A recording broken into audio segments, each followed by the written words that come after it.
So we have a first degree polynomial in the numerator, a second degree polynomial in the denominator. Now, that's going to mean something in terms of finding asymptotes. Now, look at the second one. They're both what? They're both second degree polynomials there, okay? They're both second degree polynomials there. And I'm getting to my calculators where I'm going to.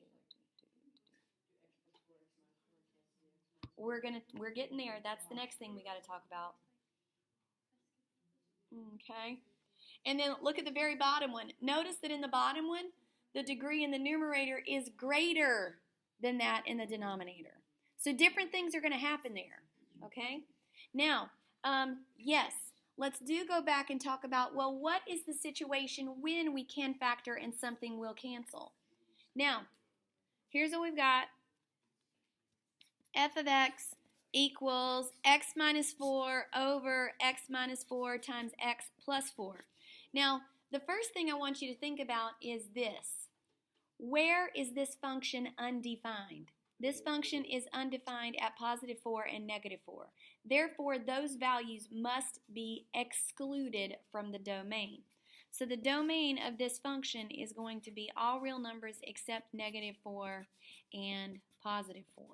And this is how we write it in interval notation, remembering that those parentheses are not inclusive. So we're saying that negative 4 is the limit. But remember, we're not just going to stop at negative 5 because there are infinitely many numbers between negative 5 and negative 4. So that's why we have to say parenthesis negative 4, indicating that I'm going to go all the way up to the negative 4 but not include it. Now, yes, these factors do cancel, which reduces the function to 1 over x plus 4. Now, sadly, on my graphing calculator here on my iPad, it doesn't show it as best as I wish it did. So when I enter in this function, so x minus 4 parentheses x minus 4 over x squared minus 16, and I'm entering in the function as it's given. Whoop, I got one more equation I got to turn off there. Okay, so let's come on, zoom in there. There we go. So you can see it there. It appears that we only have what to deal with? One vertical asymptote. It appears that we only have one vertical asymptote. But here's the deal. I really, really, really wish that this would graph it correctly. And maybe it does on my computer, but it doesn't on here. At x equals 4, the graph is not continuous at x equals 4. There should be a little tiny hole there. It's a point of discontinuity. Because that particular factor canceled, that value, x equals 4, it still cannot be included in the domain, but it does not create an asymptote because it was canceled in the original function by factoring. Now, in calculus, my goodness, you talk exhaustively about this, okay? So, just one more time. So I'm going to graph it, here, freehanded, all technologically, crazy-like. And just think, 1, 2, 3, 4. We've got an asymptote here. Remember, an asymptote is not really part of the graph, but we normally draw it with a dashed line to show that it's, it's kind of indicating a trend. Oop. There we go. So anyway, the graph is zinging in from there, and then 1, 2, 3, 4, and then over here, hole. Okay? That's really what's happening with this particular function. It's exactly. Did yours just stop? That's good. All right. That's what I'm sad that it doesn't do it as it should on this calculator. It probably does on the grapher on my computer, but I'm not going to flip back over to that screen to get to it. But this is a good little picture of it. Now, we see that vertical asymptote. It also has a horizontal asymptote. Now, what I want to show you here is I could rewrite this particular function so that I do have the same degree on the top and the bottom. Look how.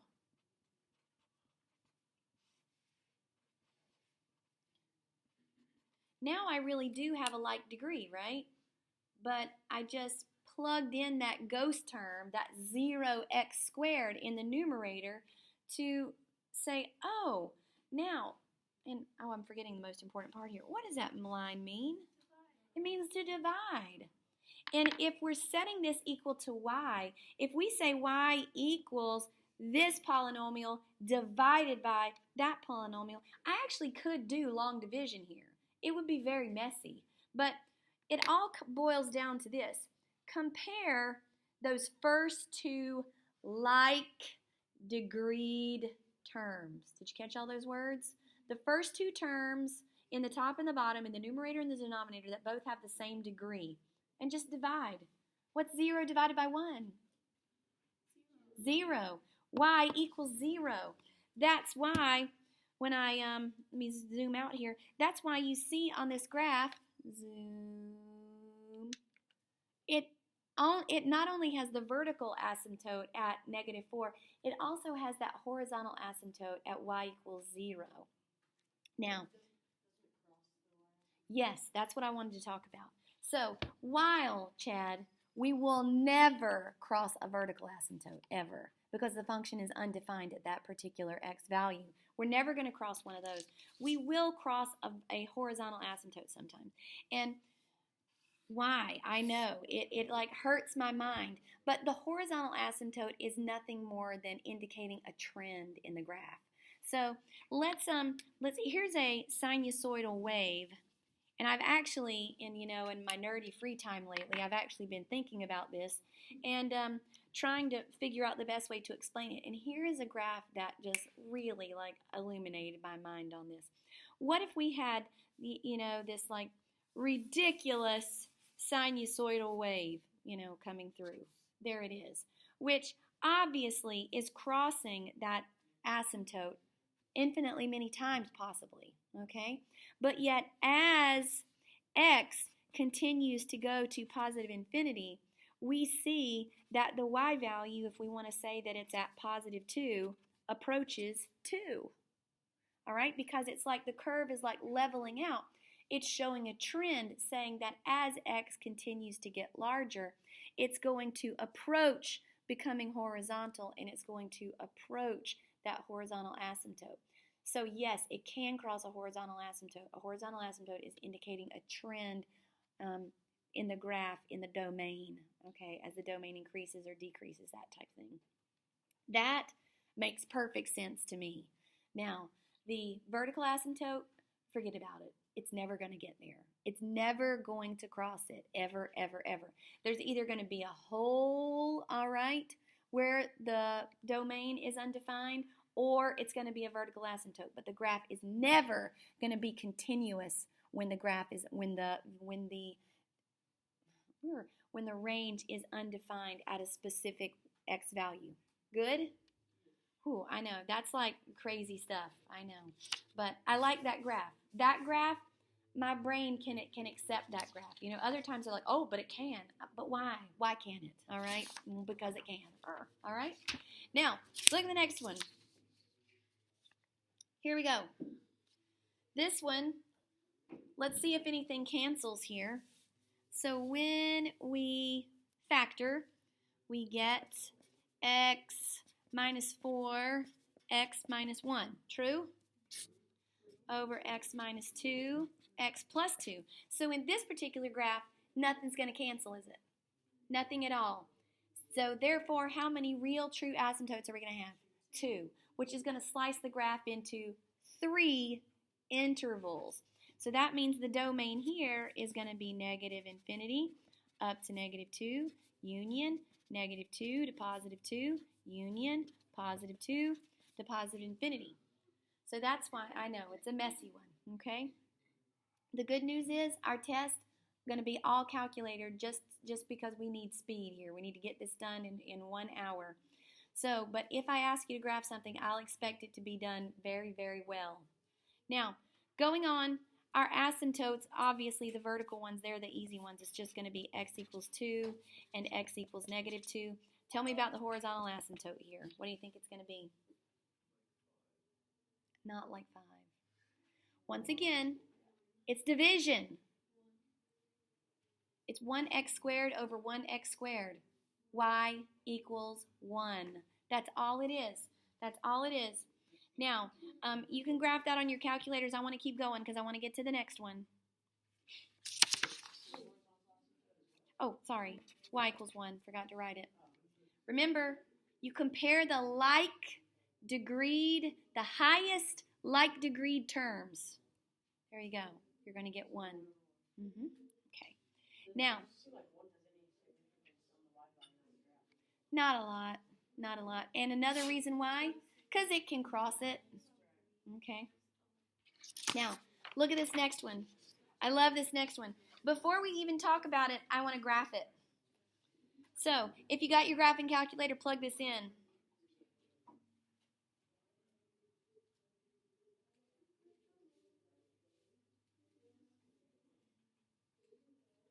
And remember, if you're plugging this in your graphing calculator, you've got to use parentheses, okay?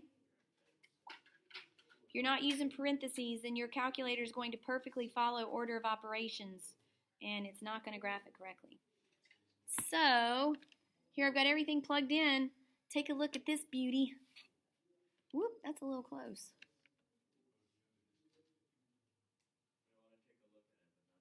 I know. Yeah, exactly. Crazy stuff. And now, while Miss Darby talked about vertical asymptotes and horizontal asymptotes last year, she didn't touch this. But it's not hard here. This has a slant asymptote, or also known as an oblique asymptote. And an oblique asymptote occurs when, think, the degree of the numerator is higher than that of the denominator. So, if we go back to our function here. Zoom me out. Zoomy out. Think about this. Remember, we've already said that's a division bar. What if we go back? What if we try to do long division here? And we could do synthetic division as well. Look at what we're going to get. X goes into 2x squared, 2x times. 2x times x, 2x squared, minus 4x. Draw the line, change the signs, cancel, and then we're left with negative x plus 5. And then we could say, well, x goes into negative x, negative 1 time. There you go. And then all that's left over, as you can see, is just whatever. Okay. The remainder's non-important. Non-important, is that a real word? Exactly. Unimportant. There, I knew that didn't sound. I knew that didn't sound right when it came out. So yeah, there's a remainder, but honestly, who cares? We're after the quotient. Whatever the quotient is, that's the slant asymptote. That's all it is. So if I go back, here's my handy dandy graph again, and now let's graph 2x minus 1. Here we go. Look at there. 2x minus 1 is the slanted asymptote that's going to hug both sides of that graph. So when the numerator has a higher degree of x, then you need to do long division and solve for the slanted asymptote. That is correct. Say that loud one more time, Claire. Okay.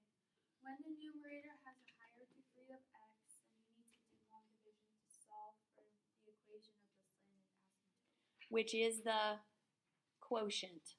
Yeah. Remainder, superfluous information. The quotient is the slant asymptote.